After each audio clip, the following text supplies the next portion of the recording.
guess the mic is purely aesthetic. I guess the mic is basically aesthetic at this point.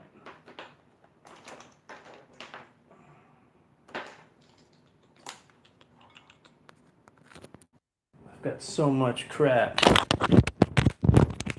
Gear upon gear. Upon gear. Okay. Wonder what I look like I can't see from the other side. That doesn't work.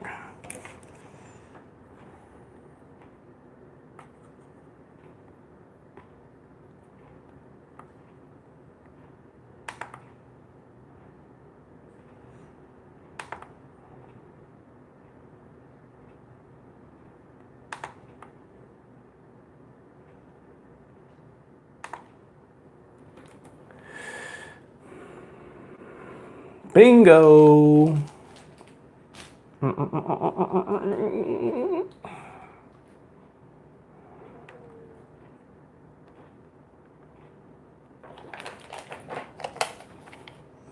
That ain't bad.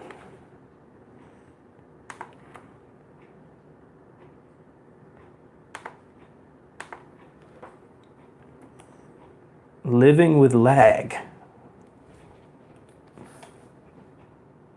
I think I just Daniel's son that thing out of the sky there.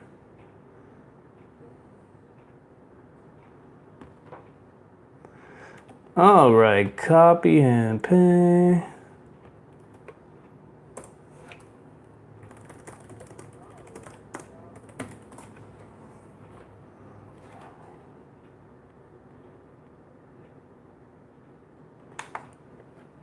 I'd like to give you guys more than just a crazy profile look here. Let's see what we can do with this camera.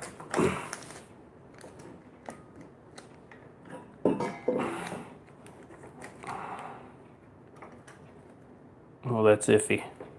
That's dangerous.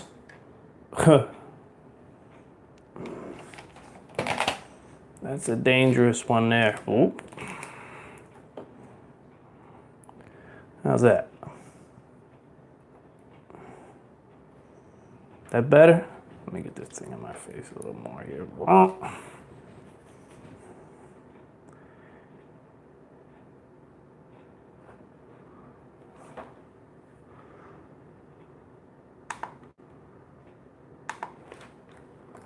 What up, folks? Not good enough. Hold up. Let me get this thing right. Bang. This is radical because my live stream is about 10 seconds short. Okay, that's not too bad. Let's go up a little.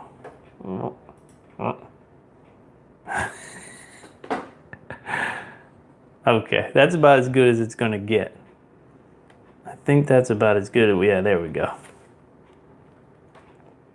I can't hear you guys no matter what I do, so we don't need this. This can go. All right, I'm mic'd up on the t-shirt here. Let's do it. Whoa, was this something? Let me make sure. It's weird not having these on. I don't know why I don't need them on, but it's weird not having them on.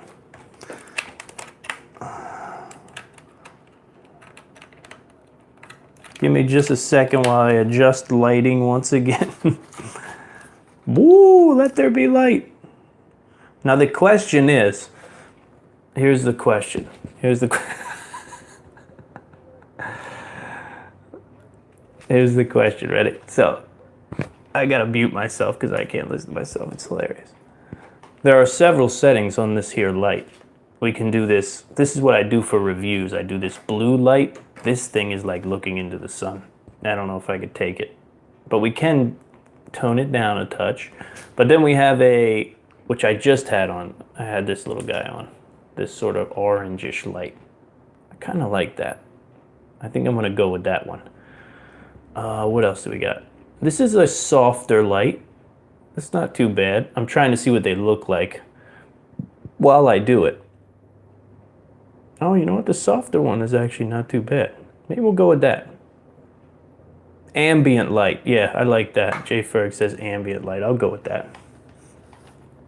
I'll go with ambient light. That works for me. I can't do anything with the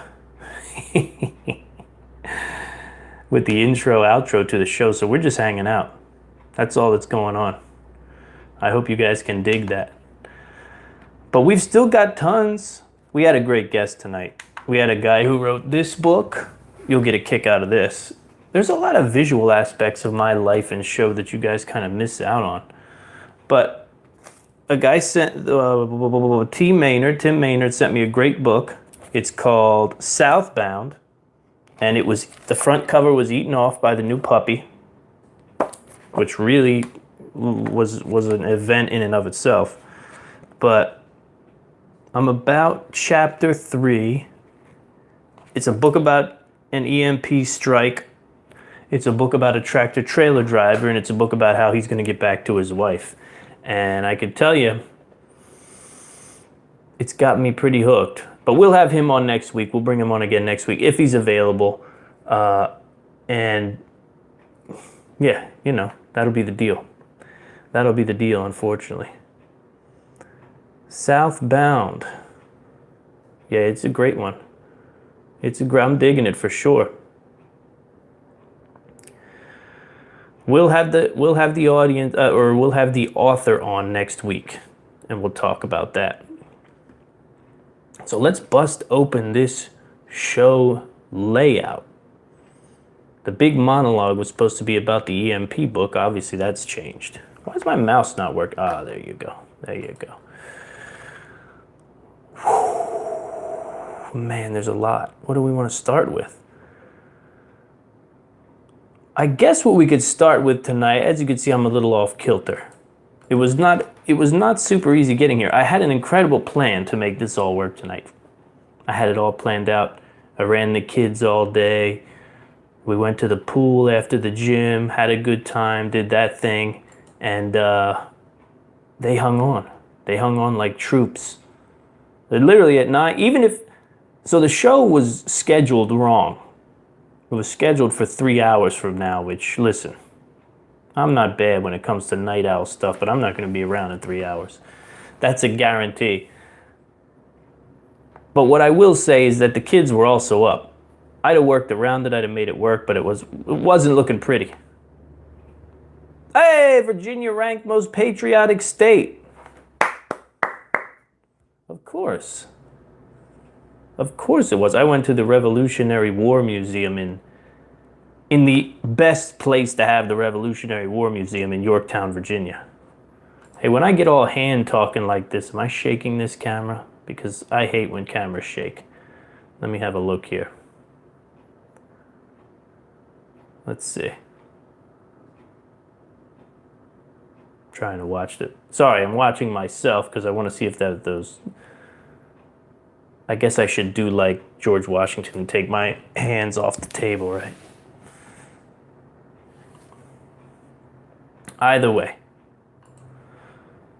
Let's see this. This is new to me. This was not supposed to be part of the show, but Virginia ranked America's most patriotic state. Not Texas? Virginia gave the military engagement top 10 most patriotic. Massachusetts is the least patriotic state. That's sad. That's pretty sad, right? That's got, you know, you look at Virginia and you say, well, of course, Virginia's got deep roots in the Revolution, many presidents grown, raised, born in Virginia, but then you go to Massachusetts and you think, man. So Massachusetts overrun by the liberal establishment up there in New England. They've lost all of their patriotism. Let's see where my old hometown falls. If it's even in the, so Pennsylvania is neither in the top 10 nor the bottom 10. Let's see the bottom 10. Delaware. Oh, no. Pennsylvania is in the bottom 10. Delaware, Pennsylvania, Michigan, California. You're kidding. California, Connecticut, New York. Basically all of New England, except for Vermont, falls in Maine. falls into the not the bottom 10 of least patriotic. Now this was ranked by a Wallet Hub. I've never even heard of it. Wallet Hub has ranked all 50 states from sea to shining sea. It doesn't say anything about criteria. Now I feel less excited about this. Virginia came in 5th overall for military engagement and 10th overall for civic engagement. What's that have to do with anything? Remember, soldiers of the 3rd U.S. Infantrymen in my old government. It's a great state. Let's leave it at that. What have we got going on in chat? I gotta watch 2 chats tonight. Right? Whole Earth Adventurers. What are we talking about in here? Fergie, are you in both chat rooms?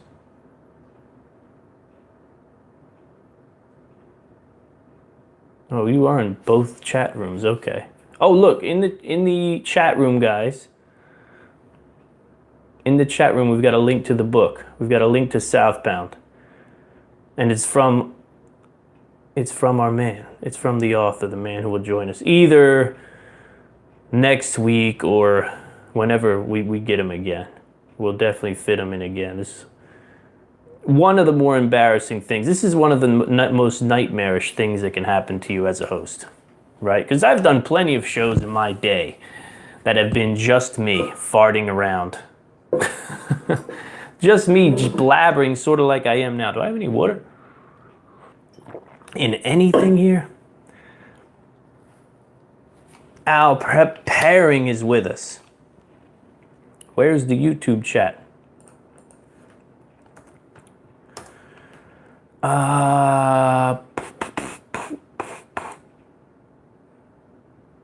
So how about the politicians and influencers who are drunk on crowds?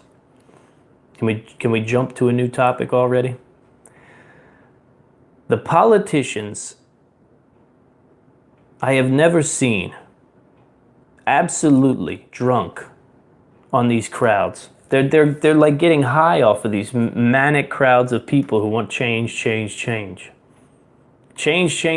for the better. I did a segment on last week's show, or this week's show, over at IamLibertyShow.com about the idea that the DHS were in SOS, right? So the DHS, the people in the DHS, they were sent a memo. The memo said, look, you guys are in trouble.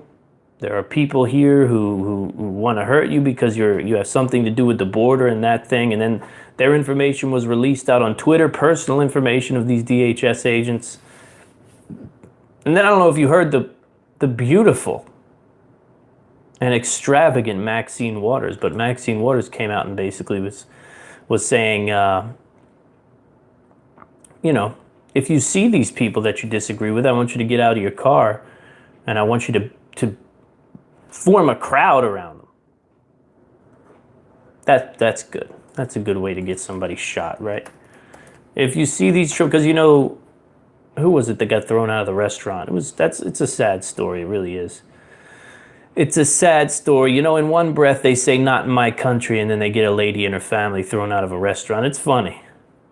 The hypocrisy is at such a level. At such a level, the hypocrisy. It's unbelievable to me.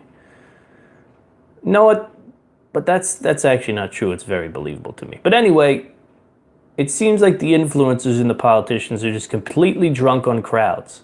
They're turning into like little Hitlers or something like that. They can't help themselves. They get around a crowd and they say the most radical things. Germany knocked out of the World Cup. I'm supposed to be excited about this.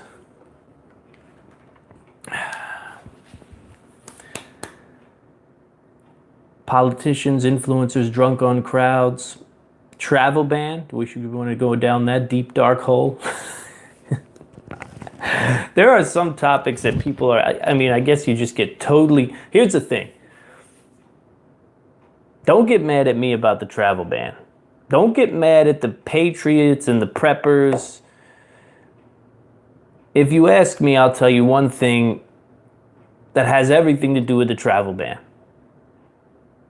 Right? So in other words, don't get mad at the people who voted for Trump and say, look, it's your fault that these that these Muslims are not going to be able to come into the country because you voted for them. That's one line of thinking.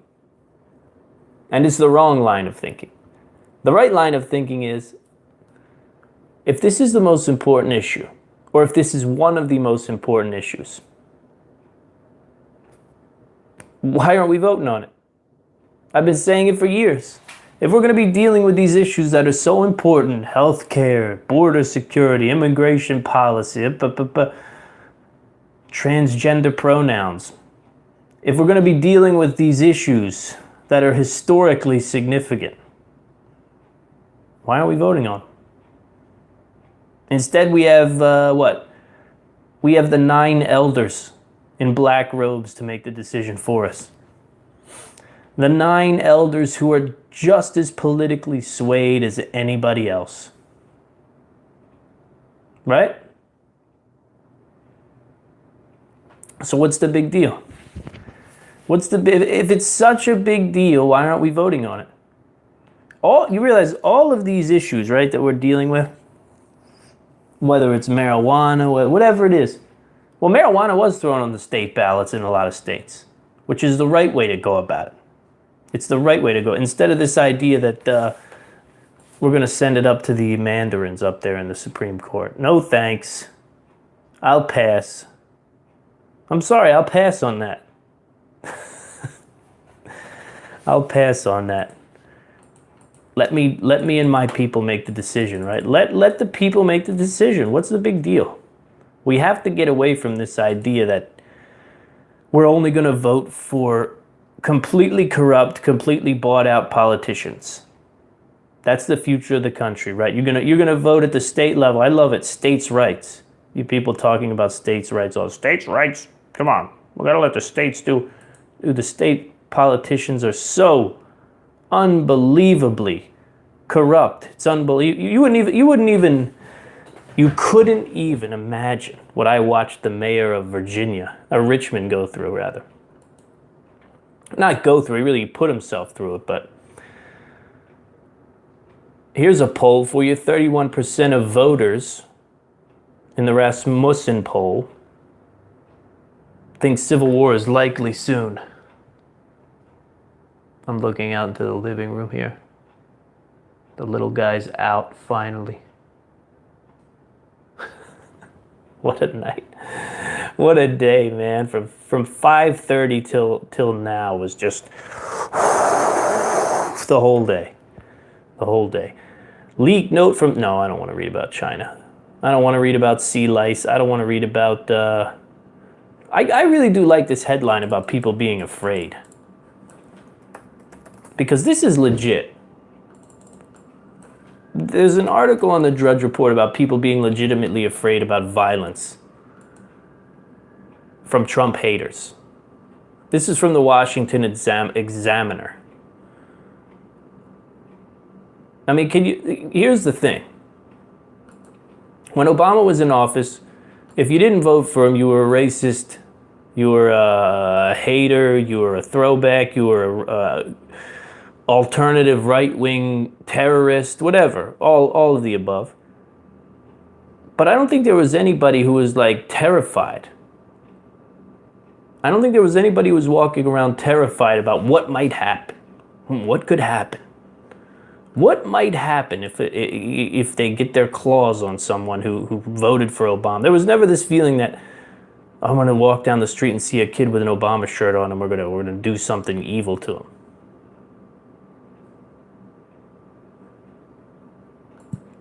"59% fear violence from Trump haters.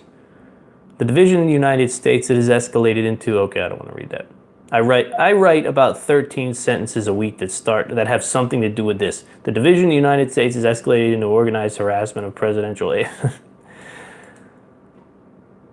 And it has 6 in 10 people worried about violence from anti-Trump advocates. You tell me in the chat room, either chat room. I've got chat rooms at Prepper Broadcasting. I've got a chat room over at YouTube. For those of you who... Wait, nobody will be just listening. Either you know this show is happening or you don't know it's happening, huh? Yeah. I'm so used to that whole situation with, Interesting. I Am Liberty Live, 6/27, 2018. We'll be right back. Just kidding. No, we won't. We have nowhere to go and nothing to come back from. The latest survey from Rasmussen reports 59% of all voters are concerned with those opposed to President Trump's policies, that those opposed to President Trump's policies will resort to violence. It's a lot. It's a big number. 60% of people see a guy walking around with the red and white hat on. 60% of those red and white hat wearers think they're going to get hit by someone. The new polling evidence of fear in the country over political division follows the harassment of 3 top Trump aides, including Sarah Sanders, ordered out of a Southern Virginia restaurant. Now, I thought Virginia was the most patriotic. And the senior advisor, Stephen Miller, whose condo drew protests from liberals. It also follows a call by liberal California rep, the beautiful and stunning Maxine Waters, to bring pressure to Trump officials when in public, and urgings from legal experts for Trump aides to apply for concealed carry permits and buy guns. Who in their right mind works for Trump and doesn't carry? That's amazing. In the chat room over at PrepperBroadcasting.com, we've got a lot of conversation about the issue with the Civil War. And it is an interesting one that I think we might get into now. I think, like I do a lot of times, I go the route of what the people are talking about.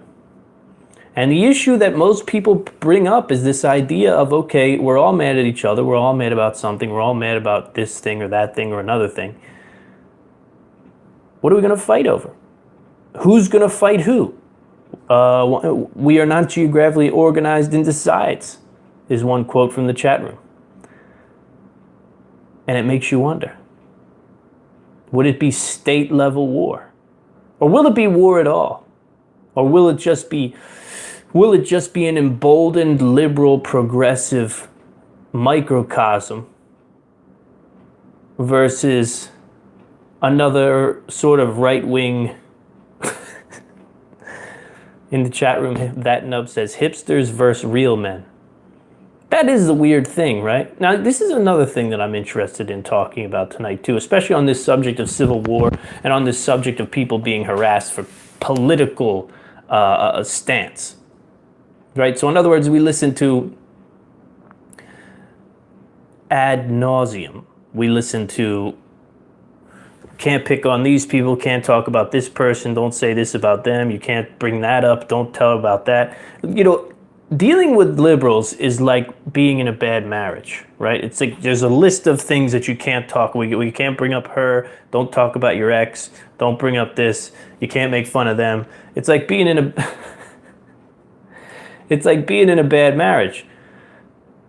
And there's going to come a time where that stuff really just falls to the wayside. But the truth of the matter is, if you ask me, I don't know that I see the right wing ever doing anything. I mean, how much more bullying and the like can people put up with? What's going on underneath here? I stepped my foot into something wet, and there's a puppy in the house. So you never really know.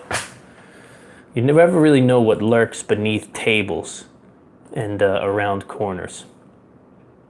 But 60% fear violence from Trump haters. I never remember a stat like that for Obama. For as racist a nation as we are, right? That's what everyone has been telling me my whole life. My whole 32 years, all I've heard about is how racist my country is, how racist I am, the whole thing, right? I'm a white guy, so inherently I'm racist and nothing I can do about it. I'm privileged, I can't do anything about that. And inherently I'm racist, even though I'm not racist. People smarter than me have figured out that I am racist, even though I don't know it. And the same goes for you out there if you're white. Just so you know that. You need to be, you need to have your whiteness checked from time to time. Just so you know who you really are, right? You're really a hateful, bigoted person right? And it's all due to the fact that you don't have a lot of melanin in your skin. Sorry, that's the breaks. Okay, 4 liberal justices dissented. I don't care about that. I have a question for the chat room. I really don't need these on, so I'm going to take them off because I can't hear anybody. Nobody's calling in. There's no way anyone can call in because we're going to have some fun tonight. I think we may go a little impromptu on what we're going to do tonight. Because I was about 10 seconds from phoning the whole thing in. Just, whew. I was about to lose my mind trying to get the kids to sleep. And then I got them like 75% to sleep, and I log into the show 5 minutes before my guest is going to call in, and I find out that I can't even call in to set up the show. So at this point, I've got a guest calling in who can't call in. I can't call in. Nobody can call in, and we've got a show in 10 minutes. And the chat room, I go to the chat room's bulked up with people sitting there waiting. It's a sucky thing. I'll just tell you that. Show us your tattoo. I only have 3 tattoos. I'm not a very tattooed up guy. This is just this I got with my sister around the time I started shooting the recurve bow. Can you see it? Let me check the YouTube. Yeah, so my sister, she has this same tattoo in the same spot. We got it for her birthday 2 years ago, something like that. It is what it is. She likes tattoos. I'm not really terrified by them or anything like that. They suck. I mean, I'm not gonna lie. There's nothing fun. But I'm expressive enough a person that I can appreciate it, right? It's like, it's one of those things. It's a trade-off.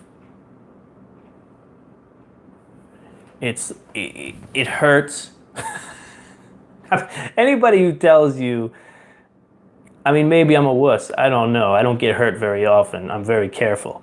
But anybody who tells you that, nah, tattoos don't hurt, they hurt, man. I mean, they hurt. And I'll tell you what hurts the most about them is when they'll do a design on your body and they'll cut into you. You're getting your flesh pierced by needles and ink injected into it. Then they'll go back over the spot that's already been poked and is bleeding. And that's hell. I mean, that's just complete and total hell, if you ask me. Now, what do you say to a guy who says all that out loud but still gets tattoos? I don't know. Obviously, me having permanent things on my body is important to me. Me Gray says, I've got 3 hours of new pain on my inner arm.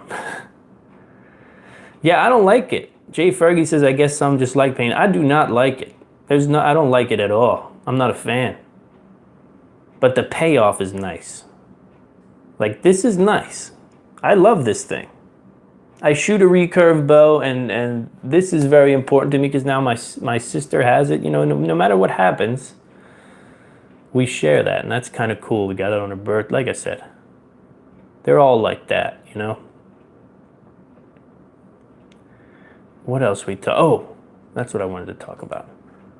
This is a juggling act.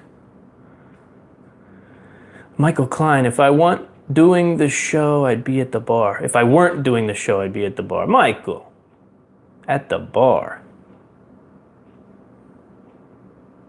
Michael Klein does a great show on Fridays, by the way. Friday live show. Oh! For those who don't know.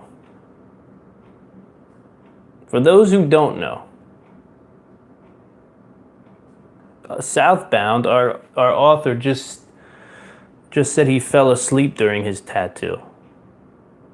That's amazing. I will tell you that. That's amazing. He said he got one in Peru.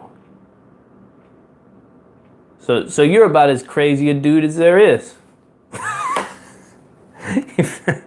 fell asleep while getting a tattoo at Peru. You're lucky you woke up with both your kidneys.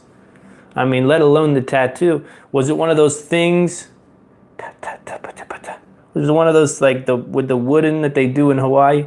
I'm just kidding, man. But that is pretty impressive. That is pretty impressive. My inner arm was the completion of a frenzy. Oh man, don't put the sad stuff up. Tonight is not a night for sad stuff, guys. We're going to mock and we're going to be cynical and we're going to have fun because the day has been brutal.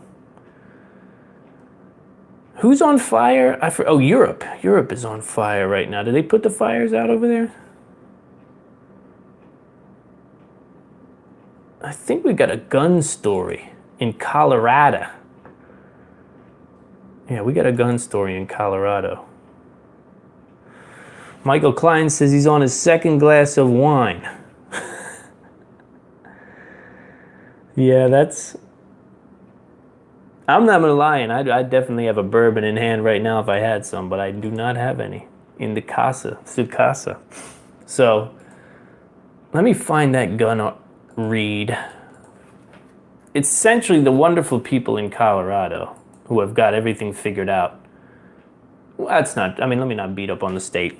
Colorado's a beautiful place from what I've heard, and I probably wouldn't mind living there if I was there. You know, I'm a big trout fisherman. I'm sure the fishing is phenomenal, the hiking. And the vast majority of the state is still very rural, right? Where are we at here? Fear of guns now being taught in public schools. I will say the title's a little misleading. I will say that. The title is a bit misleading. Let's have a look, you see. Fear of guns now being taught, officially propagandized in public schools.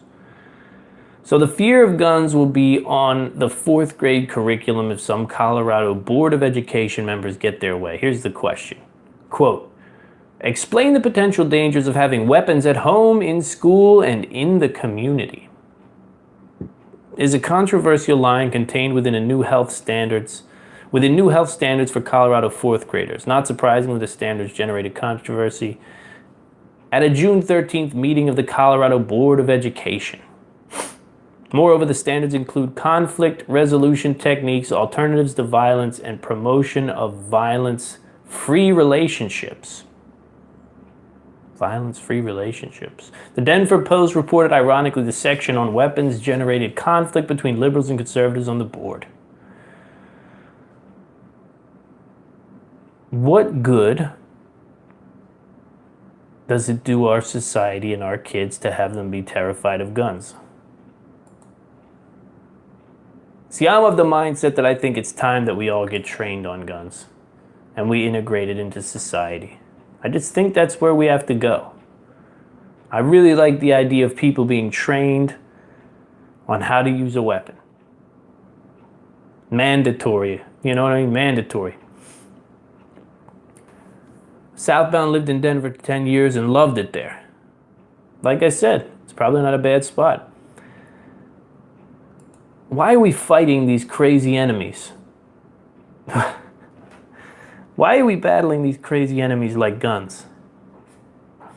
I can't figure this one out. Second Amendment's not going anywhere. That's the deal. It's not going anywhere. And all we're doing with all this racket about guns.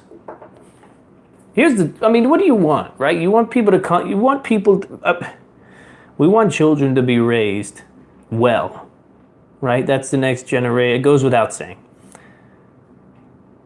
You want people coming home from school and arguing with you about your gun safe. You want people coming home, your children, the little ones who look up to you, coming home, Dad, why do we have guns? Guns are dangerous.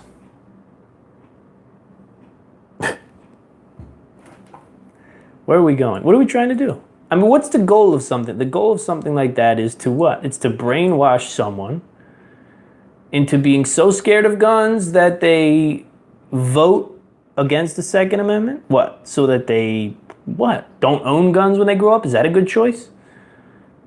Think about this. Your kids. America at 350 million people like we're at right now, right? Think about the crime, think about the lunacy, think about the terrible things that can happen to people in this nation. You'd be absolutely insane not to carry a gun. That's all I have to say. Today. Now let's talk about fourth graders. And fast forward 10 years. Fast forward 10 years, 15 years. And you tell me how important a gun's going to be then. What do you think, we're going to slip into some kind of like... The only thing that could possibly happen to us that would keep us from killing each other more often is if we slipped into some sort of electronic coma where we never came outside, period. How old is baby girl, that nub? We've got someone in the chat room who says they're getting their daughter their first 22. And I have a young son, and, you know, he's getting there. He's getting there. 13, he's not there yet. He's not there yet, and he doesn't listen good enough to carry a gun yet either, or to even shoot a gun, really, a real one.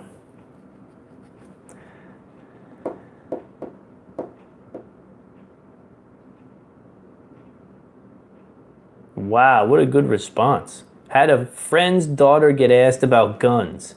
Said her dad carried. Friend freaked out and said, my dad would never carry a gun. Response, why? Doesn't he love you? Listen, this is the deal. The day, I've probably told you this story before, but whatever. We're doing nothing but having a ball right now. The day I watched the Muslims, the ones that were banning, the day I watched the Muslims in London run people over in the London Bridge, and I had the London Bridge is falling just playing over and over in my head, right? And as I read more into the story and found out that not only did they run people over, they got out of the car with knives and started hacking people and slicing women's necks. I said to myself, oh, okay. Okay, well, this can never happen. This can never happen to me. It cannot happen to me, you know? And that was the day I sent the, well, maybe not the day, but soon after I said, sign on the dotted line, give me the concealed carry situation, and this is the deal, and the gun's gonna be with me wherever I go. It's one thing to get gunned down by an equal weapon. You know, it's one thing to be shot dead in the streets, but it's 2018. I've got a family. There is no way I'm going to be chopped down by some animals based on whatever it is they're reading or listening to on YouTube. You know what I mean? It's a crazy way to go. It's just a crazy way to go. This idea that, no, I'm not going to carry a gun. What the hell? Why are you not going to carry a gun for? What are you not carrying a gun for? See, the problem with carrying a gun is it's a lottery, right? That's the problem. Christian Slater said it best in one of my favorite movies of all time, which is True Romance by Quentin Tarantino. I know his politics are garbage, and I know a lot of his movies have been a little rough as of late too, but when he's going in to sell his suitcase full of cocaine and the guy asks him what the hell does he have that revolver in his back, the back of his belt for, he says better to have a gun and not need it than need a gun and not have it. It's good enough for me. That's definitely good enough for me.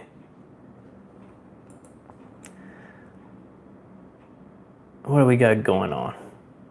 I got to put the chickens away, guys. I'm kind of sitting here thinking about taking you out back to put the chickens away. Because this thing is on, this camera is on a relatively stabilized sort of situation. We can get up and walk around with it. And that might be kind of fun on a night like tonight, where it's just lunacy as it is. You know, I could be sitting around doing nothing right now. I was thinking, road trip. Road trip. All right, what do I have to bring?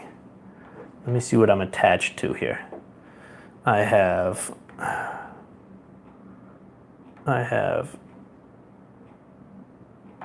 the battery pack for the phone. Gray Fox said, look out for snakes. Ha ha. I cannot believe the little puppy survived 2 copperhead bites. That's an amazing tale. Such a great thing to happen to a young dog, too. You have no idea. The lure of a situation like that is so powerful. Because you spend the rest of your life with this dog and people are going to be echoing that lure for as long as he exists. You know? As long as he exists. I'm definitely not going to give you a tour of my house. That's not happening. Because, first of all, it's my house. Second of all, my family lives here. Third of all, I love you all. But it's my house. But we'll go put the chickens away, because they're bastards, those chickens. They're little bastards, and they never go into the coop at night. They want to get eaten. As near as I can tell, they want to get eaten. That's all I can tell. So I have to go out every night and take them off of their little run that I built for them. 3 chickens, they have this big, huge run. Well, huge for suburban standards. Okay, let me say that. So I say to myself, I have to go every night out and put them in. Yeah, Lady Liberty doesn't want people seeing the whole entire house. She's not even here. She's in Miami. Oh, you know what? Oh, yeah, I can plug that into this. All right. Where are my shoes? Let's get mobile. Let's get mobile for a brief second. Let's have some fun. Why not? What the hell else are we doing? What the hell else are we doing? You're sitting here watching me yak. You can get that any Wednesday night. Okay, that one's the too bright one. That's rotoom. And let's turn that down just a hair. Now the problem is, we're probably not going to come back to this situation. So folks in chat, I'm likely to stay outside. I don't think I'm going to be coming back in and setting this thing up. Because it's kind of a dog, to be honest with you. All right, I think we are ready. Okay, let's go take a peek on the youngest real quick. Oh, look at the little one. Out cold. You don't know the work I put into that guy. Absolutely crushed that little guy today. Okay, dog bowls. Let's roll. Out to the back. Hopefully the neighbors aren't out. What time is it? 10 o'clock? Oh, you know what? I didn't put no shoes on. If you guys want to talk about comfortable shoes, my wife found these things for me. Listen, it's so crazy. So what these are is these are Crocs, right? Except they're Crocs that are lined with like this sort of fur. Dude, in the wintertime, these things are unspeakable. They're not really the best thing right now for summer. But in the wintertime, your host gives so little a shit about what he looks like that he'll put these things on, and he will put like tactical pants on with Crocs. It's kind of embarrassing, I know. So let's see if the little ladies are out, and hopefully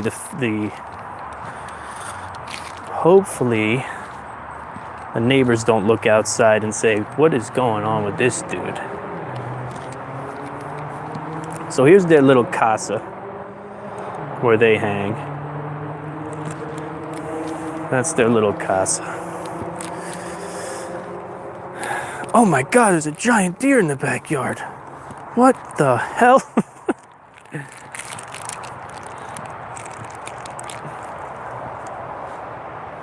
And here we have them. Look at them. Just nested up. There's only one of you has the brains to go in the coop, huh? Oh, you don't know what this light is. You see this light, you're like, what in the spaceship? UFO? Come here, baby. It's okay. No, no, no, no, no, no, no, no, no, no, no, no, no flapping. No flapping. I only have one hand. Gotta go easy on me. You wanna say hi? That's too scary. That light's scary. You know the deal, sister. It's time to go to bed. Go ahead. Let me go get the other one.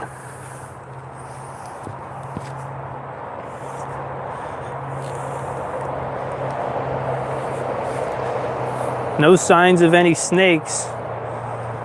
But I'll tell you, the fear of copperheads is certainly lessened. It's hard for me to be terrified of them when you realize that they can't even take out a puppy. And I'm being facetious. I understand that we got lucky. Come here, girl. Let's go to bed. You need your rest. You need your rest because I need my eggs. There is nothing better than those eggs in the morning, though. I will tell you that much. You get those eggs first thing in the morning. I buy a good uncured bacon. I was curing my own bacon for a while, and then I got lazy. I'll get back to it. So we're out back now. We might as well play, right? Might as well play a little bit. I'll show you the peach tree. Peach tree ain't doing bad. All right. If you can get a real good look up in there, you can see a bunch of them. I think there's probably too many, to be honest. I don't know how that's going to play out. This is a smaller peach tree over here. You can't really see it. And this guy suffered this year because I pruned this thing like a maniac. I went straight up Edward Scissorhands on that thing.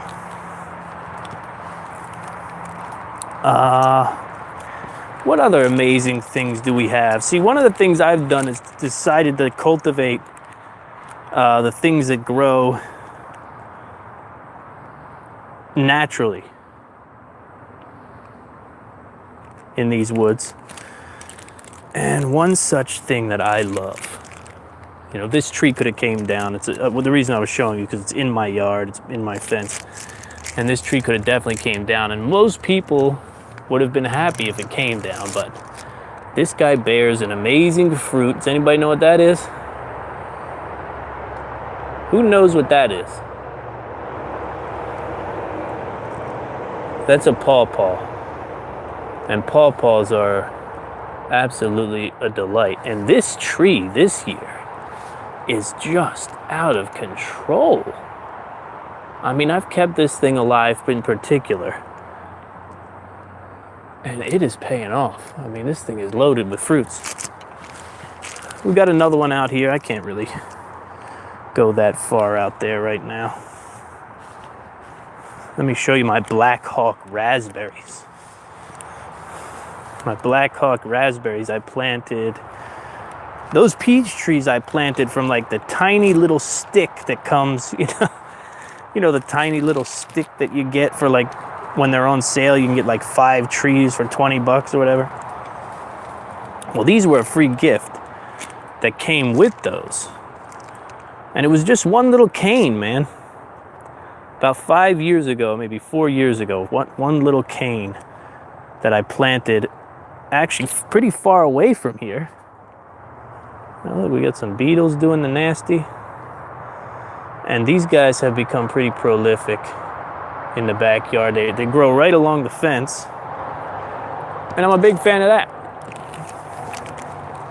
And they're delicious. But one little cane, man, and I've got this giant patch growing. And it's expanding every year. It's absolutely expanding every year. I think that concludes the backyard. About all I really want to go over at the moment. Let's see what we can do here. It's a beautiful night here in Virginia, I will tell you that much. You know what I don't like? Oh, you know what? Here we go. Boom. Can I bring the chat up? There it is. There it is. I was wondering if I could see the chat while I sort of showed you around. Being very selective in what I show you, obviously. I guess we could probably set ourselves up here. Oh, look at this nice spider. What are you doing, dude? How do we want to go about this? Let's hook you up. You know what? Let's just go back in. I don't feel like settling down on the stoop right now. I feel like somebody will wake up.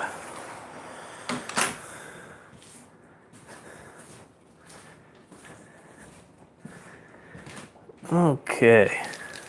Let's see what we can do to get this thing set up again.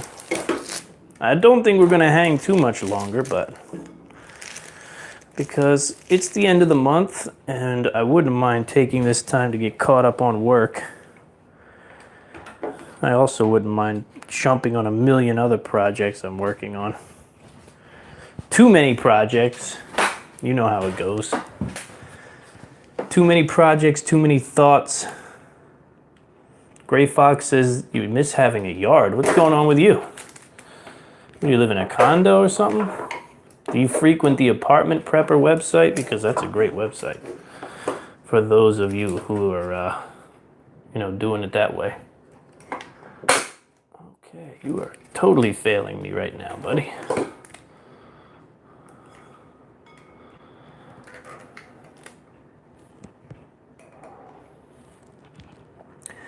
Let's see where we're at.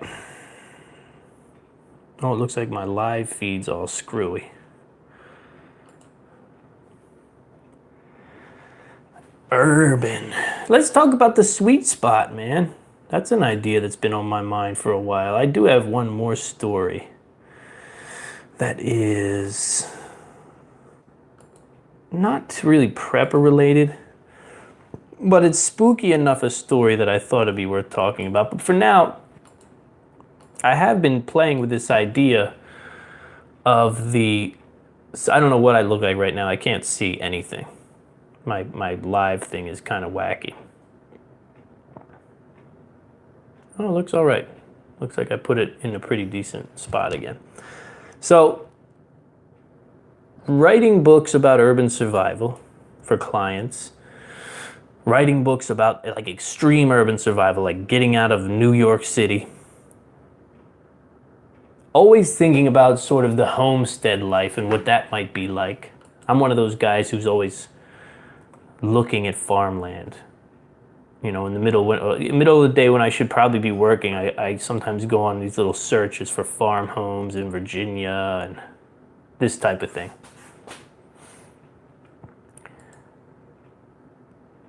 But to be honest, oh, Al, Al says, I understand there's a way to get chickens to go in by themselves. And listen, most of them do. I mean, the ones that I had before I let them stay out and ruin their good behavior, they would go in every night. These guys would go in every night. They're rebellious. You know, they get a little, I don't know what the deal is. I have to go shut it anyway, so it's not a big deal for me. And I also put some, I do a little fortification at night too, because I don't want to lose them. You know, I really don't want something. What really bothers me, I understand they're going to get killed, most likely. They'll probably get plucked off of the ground by a giant hawk or something like that, or get eaten by coyotes. And if they're out in the yard and they get jacked, it is what it is. That's nature, you know. But what really bothers me is one of the things that bothers me with all living things is this idea that you have a home and you should be safe in there. So when I think about like a raccoon crawling up in their coop and eating them with nowhere to go, you know, eating one in front of the other ones or whatever, however it would go down, it's just like, you know. So I do a little fortifying of it. I put some wood on the 2 doors that go up, and yeah, it just is what it's probably paranoia more than anything. But I think it, you know, it could help. It could help for sure. He flew across the, well, no, let's not go into it. Let's talk about this sweet spot for survival that I've been thinking about. So thinking about survival in an urban environment, right? This idea that most of the people in big cities are pretty much screwed unless they get a pretty good head start, right? Unless you get a pretty good head start, if something serious were ever to happen, cataclysmic, you know, I'm not talking about a Hurricane Sandy situation, which was bad for people. I'm not talking about a Hurricane Sandy situation where people get days and days to evacuate. I'm talking about something happens. We might as well talk about the EMP since we have our author Tim Maynard with us. And that is the focal disaster of his book. EMP in New York City, who's getting out of that? Who's going to be able to say, okay, now's the time to go? A, I have a place to go. B, C, I can cunningly make it through the rioters in the streets and the lawlessness that follows.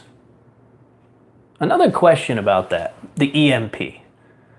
In a hyper-urban sprawl, major city. And this is just a question for the listening audience, but it's something I always ponder, right? How long does it take? And I want to say in hours, but how long does it take? How long does it take until it erupts socially, right? So you sort of walk yourself through the thing and you think, okay, so here we go.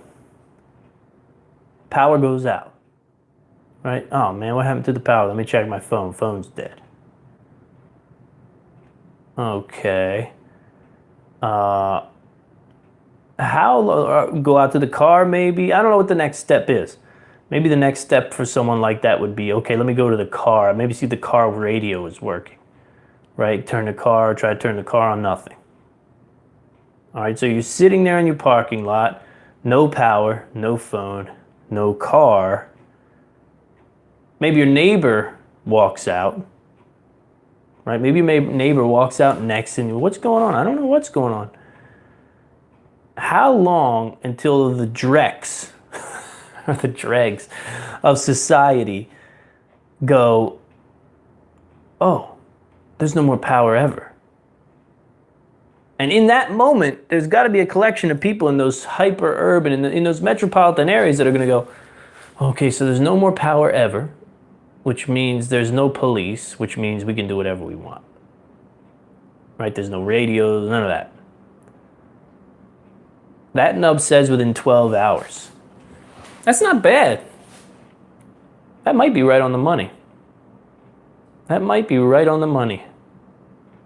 But it all comes down to confirmation, right? The EMP, see, I have a client who I write book outlines for.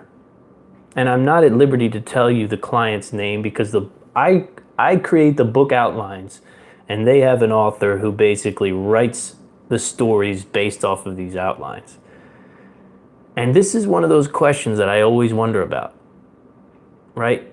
How long does it take, A, before people figure out it's an EMP and they start to break windows and steal Nikes, and B, how do you ever find out that it's an EMP for sure?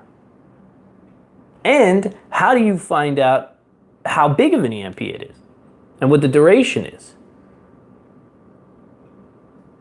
That's an interesting one, right? So let's say you and your community and your neighborhood, you've all come to this consensus that like, okay, we've experienced an EMP. So what's next?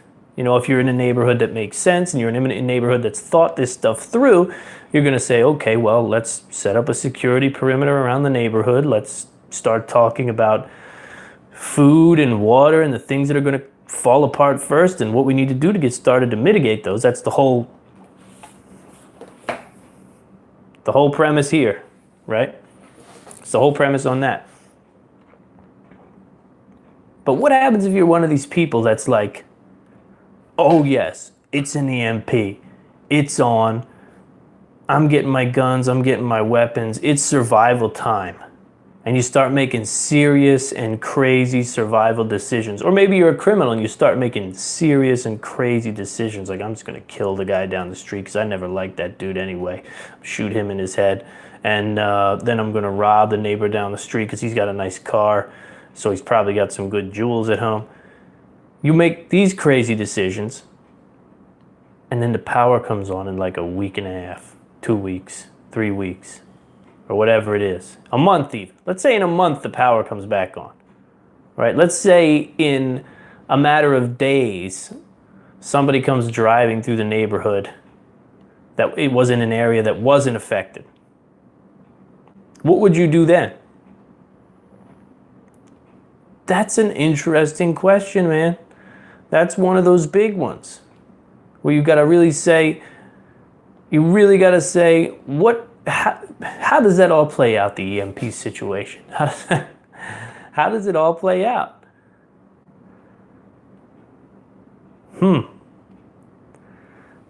It's a very interesting one, I'll tell you that much.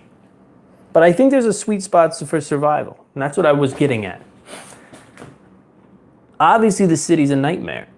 We all can agree on that. That's easy, right? That's newbie stuff. But what does it say about a place like rural Alabama, where maybe you're self-sufficient? But what if you live in rural Alabama and you're not self-sufficient? Which is probably the case for most people living in rural areas, right? There may be a degree of self-sufficiency.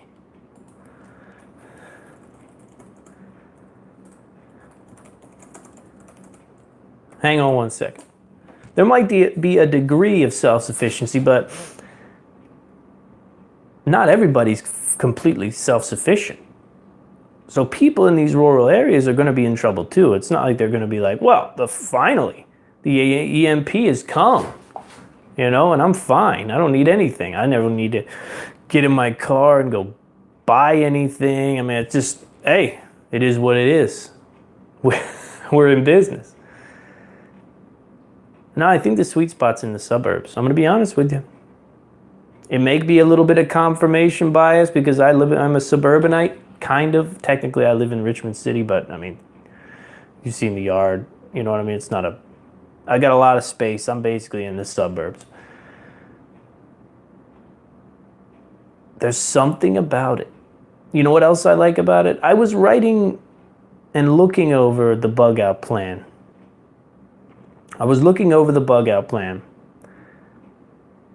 And thinking to myself, if you don't have a place to go, I'm moderately obsessed with bugging out. Not the act. I don't want to do it. I never want to do it. Right? Nobody wants to do that. Horrible. But I'm obsessed with the process. I really am. I'm obsessed with the process of the bug out because it's one of these things where you can pull it apart and pull it apart and pull it apart and pull it apart and keep pulling. And every little piece opens up into new pieces, right? So I'm looking over the plan. I thought to myself, I'm not a big fan of this bug out idea of, look, I've invested $10,000 in this bug out location. It's very low. Most people probably invested much more. But I have this bug out location. Okay, this is where we're going to go. And that's our bug out plan. I got real problems with that. Which direction is it? North, west, south, east? Okay. Well, if nothing happens in the direction of your bug out location, then you're good. But man, that's a roll of the dice. Of course, you could plot it out in a way that says this is the area where there's least likely to be trouble. But what's the trouble? You have no idea what the trouble is. What if the earth is racked by volcanoes and earthquakes and the earth splits by the mountains and your place is... I don't know. Listen, all it really takes is a few blocked roads and riots in the direction of your bug out location. I'm telling you right now, you could go over and over and over the bug out forever. Forever you could go over it. My newest approach, and I'm going to tell you my newest approach. This is my latest approach to bugging out. For a long time, I did a short distance, long distance bug out approach. Right? So there's going to be instances where you need to leave your home because your safety at your home is compromised. That could be from any number of things, right? That could be from a flash flood or whatever. Civil unrest, riots, people coming through your neighborhood that you don't want to be a part of. And you know what? We have to be honest about what we want to do with people coming through our neighborhood, especially if we're living in a neighborhood where we're not connected. If you live in a neighborhood and you know that it's every man for himself in that neighborhood, and you realize that there are people coming into your neighborhood, breaking windows and taking things, and here you are, let's just call you a father of 3 and a husband. Be honest now. This is where you have to be honest with yourself. What the hell are you going to do with your guns? Really and truly, think about this. Walk yourself through the steps from start to finish. You know, it's easy to be like flak jacket on, hanging out the window, and doing that thing. What are you going to tell your kids to do? What are you going to tell your wife to do? Where are they going to go while the gunfight is going on? Are you going to put a gun in your teenage son or teenage daughter's hands and tell her, cover me while I get in closer? Listen, David Jones said it best. And he said it to me the day that I met him. You know, the host, or the once host of the Saturday Night Show, Prepping Up with the Joneses, who Fergie is taking his spot now, which is very exciting. I can't wait to hear that. He said it best, though. He said, in war, there's acceptable casualties. In your home, there are no acceptable casualties. And that's all you need to know about your guns and your ammo and what it is you're going to do. And how it is you're going to act. The best thing that you can do if there's people in your neighborhood that are doing tremendously bad things is to get out of your neighborhood. That's the best and the safest thing that you can do. Well, next to taking the time to obviously prepare your neighborhood long before any of that happens so that you can grip them early on, you can set up a security perimeter and make sure that nobody gets in there without you guys knowing it and without facing hell. And that security perimeter is not going to be set up with people, with women and children, you know what I mean? Maybe it will be set up with some women. There are some pretty effective women out there with firearms, but you know what I'm getting at. Well, I shrunk a little. I'm getting relaxed. Let me see if I can tweak that thing down a little bit.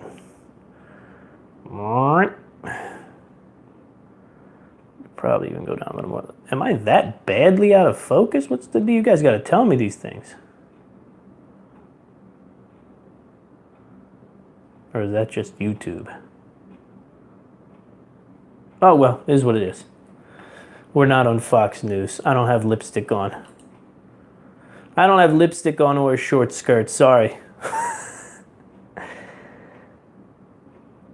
And that nub says, then why teach your family to shoot? You know, it's an interesting question, man. I think you have to look at it this way. Okay? This is what I'm saying, and maybe I've been misconstrued. Maybe I've been misconstrued a little bit. So let's go back to the idea of the family war fighting unit. Okay? So it's one here's let me give you two separate scenarios that I want you to think about.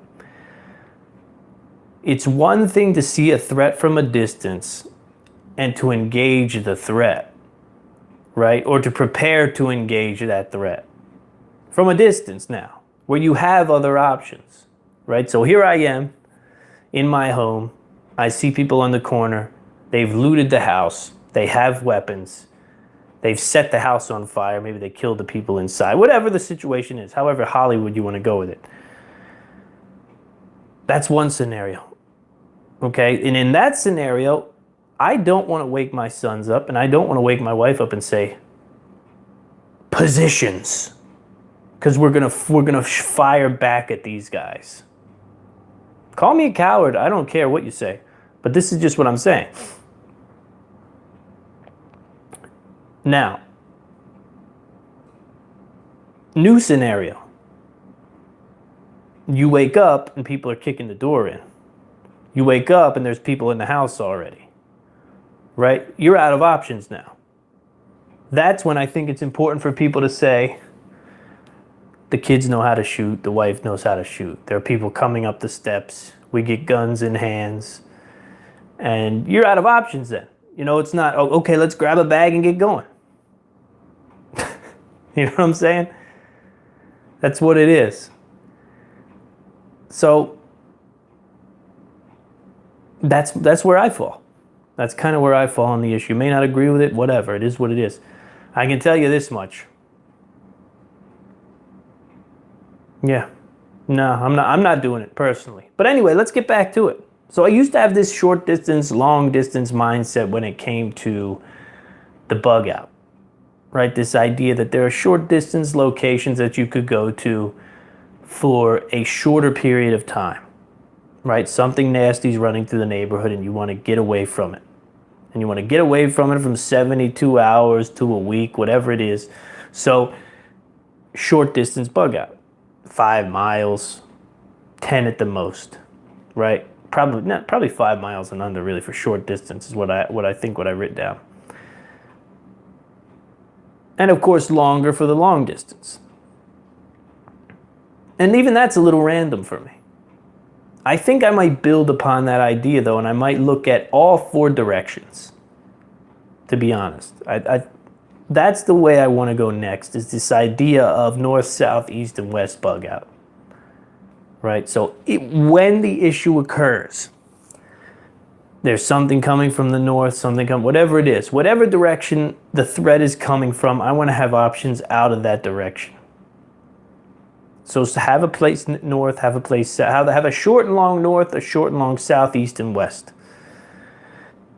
I know that's a lot, but like I'm saying, it doesn't have to be a situation where you go into all these, deep details about what it is exactly that you're going to do. You know what I mean? Or where it is that you're going to go exactly. And you've invested in a structure here. You've built a structure there. It's one of those things. What else? 10:35. Let's do our story and call it a night. How do you guys feel about that? Oh, look, Barry in the room. What's up, man? Is this how I get you? I gotta come over here onto YouTube, huh?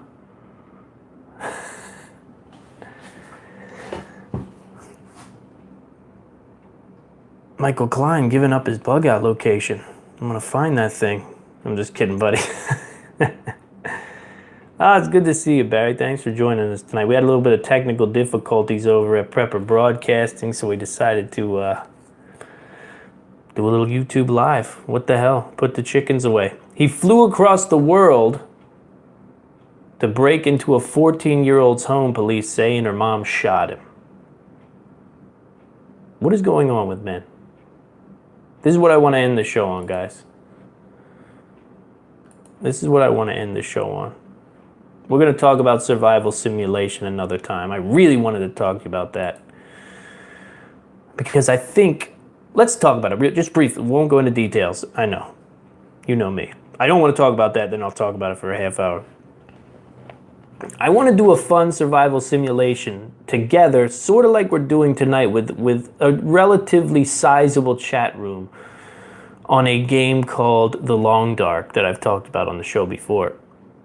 And I really want to put, it is a survival simulation. It's about the best one there is, in my opinion. There's no zombies, there's no bullshit, you know what I mean? It's you in British Columbia, I think it's British Columbia, and it's misery. And you've got to find out how to stay alive as long as you can, basically. You're going to die. I mean, you always die. But what I think would be a hell of a lot of fun is similar situation. I'll get you guys a link, and we can do it on Twitch or what. I'll give you a link. I don't know if you have to sign up for that or not. That could be a hindrance. That could be a problem. But anyway, I'd love to have the group of survivors, the group of preppers that come to the show and chat each week play the game. Not play it on a system. You know, I'll control the guy, but we talk as a group about what it is we want to do, which direction we explore that mountain to the west. Let's go down here into the valley. Let's avoid this area because there's clearly wolf tracks there. The game is very detailed and very fun. And I think it would be awesome. I think it would be awesome to do it together. Survival simulation. Think on it. We'll talk about it again next week. Anyway, he flew across the world to break into 14-year-old's home, police say. Oh, look at it. Look at that incredible knife he brought. God, guy's holding up a pocket knife like it was. The man in the black hoodie told a mother through the door that he needed help, that he had been hitchhiking for 30 miles, but in truth, deputies say Troy George Skinner had traveled much farther than that. Sheriff James Agnew of Goochland County, Virginia, said Monday, this is right near me, said Monday that the 25-year-old from New Zealand had traveled across the world preparing to knock on on this family's door. The next day, he boarded a Greyhound bus and headed for Richmond, toward the home of a 14-year-old girl he met on the internet. New Zealand now. You ever seen women in New Zealand? Good grief, what the hell is going on with men? I can't figure this out. I cannot figure this out. What has happened to men? How did men become so petrified of rejection? Because it also, you know, oh yeah, it's survival simulation, Dungeons and Dragons for preppers. I like that. The Long Dark is the name of the game. Anyway, that said, there's a dog upstairs drinking out of the toilet right now. That said, what has happened to men? This is the problem with a society that doesn't get rejected enough in bars and come back from it. You can never last in a marriage if you can't handle rejection. It's real. It's real. What do you think? Your wife is gonna, you know, say yes to you all the time, no matter what it is, no matter when it is? Rejection is just a part of being a dude. I can't imagine, what's this guy's name? The Skinner? Troy George Skinner, living in New Zealand. Couldn't find one chick in New Zealand, not one. He fell in love with a 14-year-old girl on the internet in Goochland County, Virginia, which is, I mean, could throw a rock and hit it. Then he flies all the way across the world to meet her. He's 25.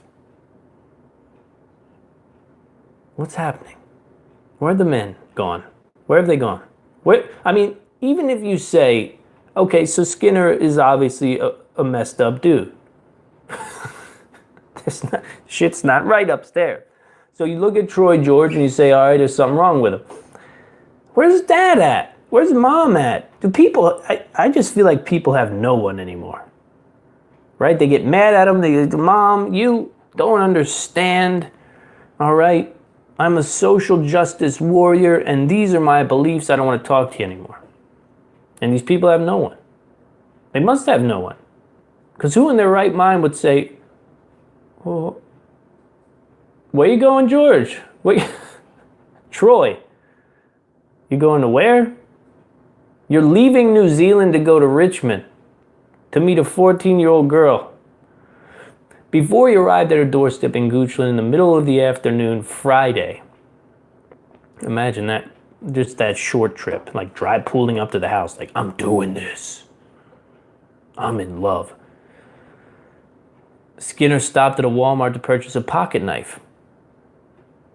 In his pants pocket, he also had pepper spray and his backpack duct tape. The Richmond Times-Dispatch reported about 2:30 p.m. Agnew said a resident reported seeing a man in black trudging along Steeplechase Parkway in the neighborhood. Yeah, that's what I like. What do I like about that sentence? A resident reported seeing a man in black trudging along Steeplechase Parkway in the neighborhood of Holland Hills. That's it. That's the power of community right there, right? Hold up. We've got a maniac from New Zealand who's coming to duct tape a 14-year-old girl and cut her ears off. The mother, whom the sheriff's office did not identify, was at home painting with her 2 teenage daughters. They met online. Where's her dad? Who are you talking to over there? She had been trying to end communication with him, he said, but Skinner persisted. They met on some kind of gaming app.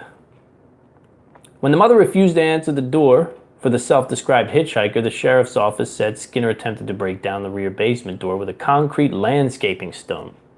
My man was coming in. The mother, yelling from the inside, warned him that she was armed with a handgun, but Skinner persisted. Unable to break down the door, naturally. I mean, you look at the guy, he looks like a warrior. Let's just put it that way. Unable to break down the door, the sheriff said Skinner then went up the steps to the deck and broke the glass door using the stone. You see them deck doors, man? Them French doors? I don't like them. You can have them. They're nice. Pull it open, put the screen in. All I'm going to tell you is if the shit really hits the fan on one of those, you better have wood to board up that French door. Those glass doors are no bueno. By then, the mother has loaded her .22 caliber handgun. Come on, Mom. And warned Skinner again that she was armed. But still he persisted. Why did they write that? That's like every progressive woman's bumper sticker, right? But still Skinner persisted. The sheriff's office said, and having smashed through the door with the stone, he reached inside to unlatch it. That's when Mother shot at him twice, striking him once in the neck, the sheriff's office said. He tried to run away and collapsed, naturally, where deputies would soon find him lying on the ground bleeding. They took him out back of the house and beat him until he was hardly recognizable and couldn't use his left arm anymore. Just kidding. That's how my story would end. They took him out to a ditch and kicked him until his left leg didn't work anymore. That's how my story would end. Unbelievable. No dad, I guess. Right? No dad. Either that or dad wasn't home. 14-year-old. Dude comes all the way from New Zealand. Thank God Mom knows how to use the gun relatively well. 2 shots, 1 in the neck. That'll get the job done. Why do I carry? Why do people carry guns? What do you need a gun for? You don't need a gun. What do you need a gun for? Who needs guns? There's no bad guys out there. That's all Trump talk. That's all Trump talk. What do you need guns for? Oh, yeah, you need guns because 25-year-old nutcases fly from New Zealand to come duct tape your daughter to a sedan roof and drive her back to New Zealand. Jesus, good God. State of the Union. What can you say about it? Listen, I'm done. I'm through. This has been a day.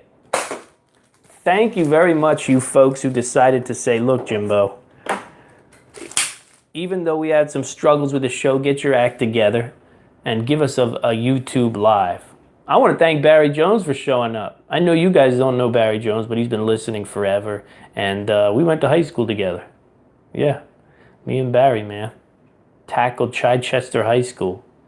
Well, I can't say I tackled it really. I like held on to the shoelace on my way out the door. Me Gray says she wouldn't miss the chickens for the world. Oh, I'll let them know tomorrow. One of them has vent bleat right now, so while I'm washing her asshole, I'll let her know that you wouldn't miss her for the world. All right, folks. I'm out of here. Thank you. It's been a good night. I appreciate it. I don't know, I might stay up for the rest of the night anyway and just wait for Lady Liberty to get home. But, hey, we'll talk next week. All right? It's James Walton with the I Am Liberty Show.